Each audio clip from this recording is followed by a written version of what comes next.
welcome to that Nerd Dad podcast. I am that Nerd Dad, Joe Williams, and this is the inaugural Monday edition of the podcast. This is the Just Joe show.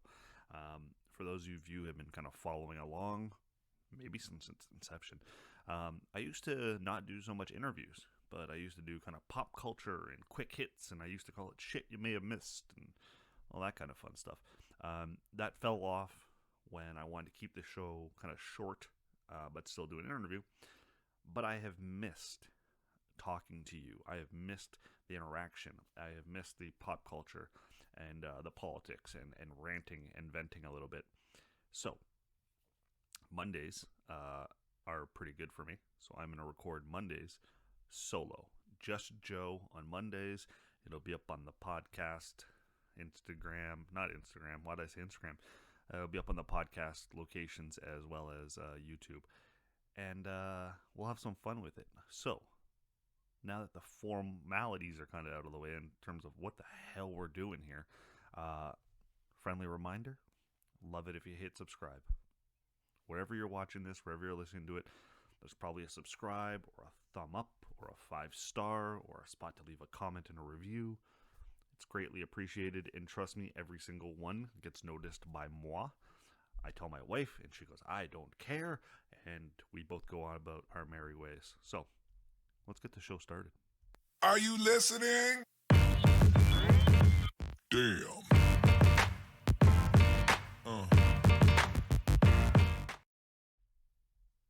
So did you miss me? Did you miss this portion of it? Did you miss this interaction? Because I did. I have been cold. I don't know where you are, but in Toronto, it is freezing. It has been minus 20 pretty regularly. For my American friends, that is very cold, because I'm not going to do the Fahrenheit conversion for you, but it's very cold. And then last week, we had like legitimately close to 4 feet of snow dumped on us. I've never seen so much snow. My back was killing me. My arms were hurting. COVID has not prepared me for extenuating workouts. Strenuous workouts. That's the word I'm looking for. It was hard. It was very hard to deal with, but we got through it. Haven't really talked to you much in this manner since like Christmas-ish, and some things have changed in my life. Almost all for the better. Almost all for the better. One of the small things that I've made some time for is video games, and I know that sounds selfish. It sounds kind of stupid, but I have. I miss video games. I really missed video games, maybe more so than I realized. But a friend of mine sort of got me to download Steam to play a video game with him, and I didn't know what Steam was, and because I'm out of the loop, I'm out of it still.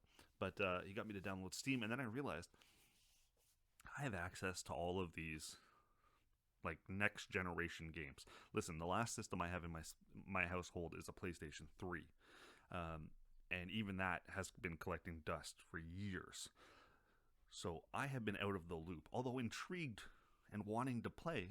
I don't have time to invest in a new system, and I can't game the way the competitive guys do, and the way the gaming is presented nowadays. It's almost like if you're not going to compete, you might as well fuck off and not bother playing. But I've missed it. And when he introduced me to Steam, it introduced me to other games I could play. So I downloaded Red Dead Redemption 2 onto my laptop, and I was playing that. And then I downloaded Fortnite, which is a free game, and I was able to compete and have some fun there. And then I downloaded Rocket League, and I've been able to compete and really enjoying that. And then I bought a $20 item that changed my life, and that was this guy here. For those of you listening, I bought a controller. It's basically a generic Xbox controller that plugs into the USB. And now, it's like a $20 controller. Fortnite is free. Rocket League is free. So for the cost of a $20 controller, I can play next generation games and have some fun. and I'm really enjoying that. It's been good for my mental health. I will acknowledge that. The competitiveness and the front. So if you're like me and you're maybe out of it and thinking, I don't want to buy a PS5, I'm not going to compete, as long as your laptop can handle it, $20 controller. Game changer for me. Maybe it'll be for you. What else has happened or not happened? I still haven't seen Spider-Man, and I will say, look, I have a rough idea of what's happening in Spider-Man, but the internet has done a hell of a job not releasing spoilers. People seem to be very kind of cautious about it, and unless I go looking for spoilers, I'm not going to necessarily find them. So kudos to the internet for finally doing something nice for friends and family. But I wanted to talk pop culture. I wanted to riff on some hot topics. And last week there was a bunch of stuff that made me happy, and I want to share it with you. This feels like it might be a short podcast, but that's okay. That's what Mondays are going to be. Just Joe, just you and me having a conversation. First up, The Batman. Some news on The Batman. Robert Pattinson's The Batman, which comes out March 4th. The official running time is 2 hours and 55 minutes. Holy fuck. There's a legitimate chance I'm not going to watch this movie now. I almost wish they hadn't told me it was going to be 3 hours. I'm a Batman guy. I have Batman comics. I got to, I'm big into the Dark Knight and I love it all. But 3 hours is a lot of time. And at my age, that's probably 3 bathroom breaks. Like, time we get the kids to bed, it's 8:30. Now we're talking about 11:30. Oh, God, 3 hours. I don't know, man. Any movie greater than 2 hours starts to get a little dicey in my world. 2.5 hours, you're pushing it. Almost 3, probably not going to watch it. And that's a shame because I wanted to watch this swing. So I guess we'll see.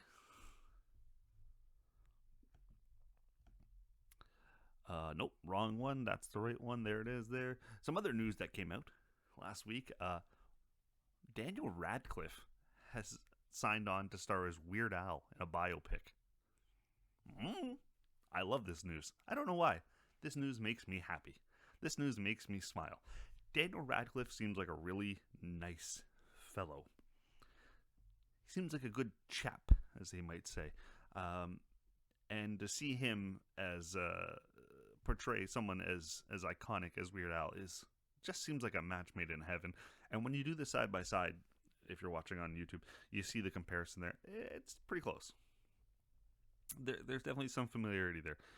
Will he be able to get the mannerisms down and his accent, things like that? I'm sure he will. He's an actor. But I'm just happy that this is being made. I think I would have been happy with anyone being cast in a Weird Al biopic. I'm just happy they're making a Weird Al biopic. I hope they make it a musical. That would be fun. I hope they do like the Elton John thing with Rocket Man. And if you've seen Rocket Man, you know what I'm talking about. If you haven't, see Rocket Man. It's a great movie. King of the Hill news. I think King of the Hill gets a bad rap. They are reviving King of the Hill. I think King of the Hill gets forgotten in the list of all-time comic cartoon TV shows. It ran for gotta be 10 years or more. I probably could have looked that up beforehand, but you don't come here for all the facts. I'm looking forward to this. I was a big King of the Hill fan, and I loved its take. I think the timing is right for King of the Hill. For the conspiracy theorist neighbor who will probably not be wearing an orange hat. I imagine he'll be in a MAGA hat. It'd be terrific if he was.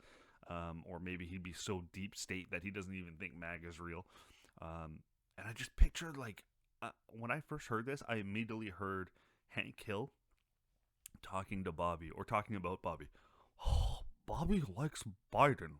Oh, I heard it, and I could picture it, and Boomhauer, Biden, make America great. I could hear it. I could hear it in Bill Dauterive. I could hear the conversations happening about the world we live in. I could picture them tackling transgender rights. I can see where it's all going, and I think it's a match made in heaven for the current climate that we're in, to see a southern take on it through a democratic eyes. Let's be honest, that's what this is. And there'll be a lot of poking fun. And the reason why I'm excited about this is I'm excited to see what they do with it. But this is going to be fun. Looking forward to that. And finally, God, I missed this. I missed Tucker Carlson. Fucker Carlson, as I have referred to him in the past. Fucker Carlson was in the news last week for just the strangest of reasons. Last week, M&Ms, the candy, announced their little cartoon M&M guys are going to go through a bit of a makeover. They're going to be a little bit more generic. So the one on the screen here is the green M&M. I guess referred to previously as the sexy M&M. Previously, her lips were a little bit more pursed, and she had thigh-high boots on, and I guess she was a little bit more curvy, as much as a curvy M&M could be. Now, she's wearing flats, like regular running shoes. Ugh. And Tucker Carlson took offense to this. And he said, this is just more pussification of America. That's not his phrase. That's George Carlin's phrase. But that's what he said. He said, they're numbing. Even our candy now can't be sexy. What? Tucker, you shouldn't be getting an erection from candy.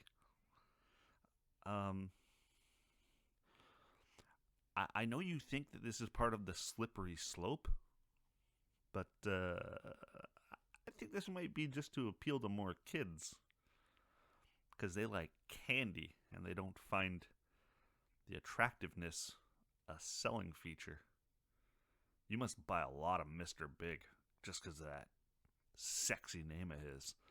God, Tucker. When he rants and raves about Dr. Seuss and the attractiveness of M&Ms, it just makes you wonder what it's like at his household. How does his wife put up with this shit? No, not that M&M costume. The sexy M&M costume, honey. I'm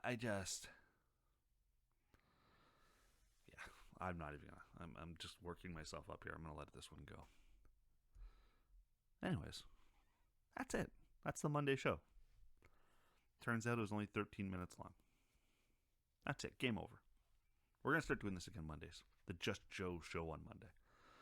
So if you stuck around this long, thank you. Hit subscribe, hit follow, hit share, thumbs up, 5 stars, whatever you gotta do. Follow me on Instagram, Facebook, Twitter, TikTok. Reach out to me. I love talking to you guys. Send me the comments. And then on Wednesday or Thursday-ish, we'll have an interview up. This week will likely be author Priscilla Goins. She got a new book out, and we're going to talk about it. It's awesome. I've read it. I want to thank DeanBlundell.com for hosting this, getting me off the ground, and there's tons of good content there. His show is fantastic, by the way, especially if you live in the GTA. Look, it's good for anyone, but if you live in the greater Toronto area, it's like must listen to commentary. So DeanBlundell.com, YouTube.com/DeanTube, every day, Monday to Friday, 3-ish. Then finally, this space for rent. This is normally where I'd say my microphone and headphone guy, but that contract expired. So if you know of anyone, hit me up. We'll talk on Wednesday. Until then, be well, be safe. Here's the exit. Thanks for listening. Damn.